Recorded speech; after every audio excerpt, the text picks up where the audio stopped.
Bitta savolimiz bor edi. Kamera yo'q, o'chiring. Nega? O'chiring. O'chirdim. Assalomu alaykum jigarlar, yaxshimisiz? Yoshligingizda kim bo'lishni orzu qilgansiz? Aktyor. Yoshlikdan KVN faqat o'sha aktivizlardan aktiv bo'lib kelgan odammiz.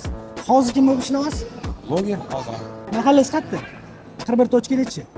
Toji mahalla, Yashnobod. Blogerlik qilib necha pul topasiz aka oyiga? Blogerlikdan pul topmaymiz. Pul tikamiz faqat.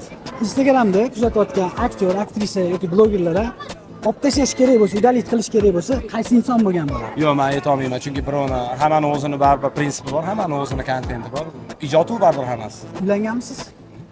Kichkina farzand. Vitaminlar berasizmi? Endi oyisi biladi uni, men aralashmayman vitaminaga boshqa. Bizda mini drops degan homiylarimiz bor. Vitaminlar yosh bolalar 3 oylikdan boshlab 6 yoshgacha vitaminlar olib kelishadi. Kerak bo'lsa mana shu profilga murojaat qilsangiz, qanaqadir iste'mol qilishini so'ramoqchi bo'lsangiz, nomer beramiz, bemalol bolaga vitamin bersangiz bo'ladi. Yoshligiga ikki og'iz maslahat, orzuligi orzu bo'lib qolmasligi uchun nima qilishligi kerak? O'qish kerak, faqat bilim olish kerak. Yoshligiga ikki og'iz maslahat shu. Kayfsafodan chiqish kerak. Real hayotga o'tish kerak, euforiyaga berilmasdan. Shu. Siz yoshligingizda kim bo'lishni orzu qilgansiz? Kommentariyada yozib qoldiring, obuna bo'lishni unutmanglar. Vitamin bering akaga bitta.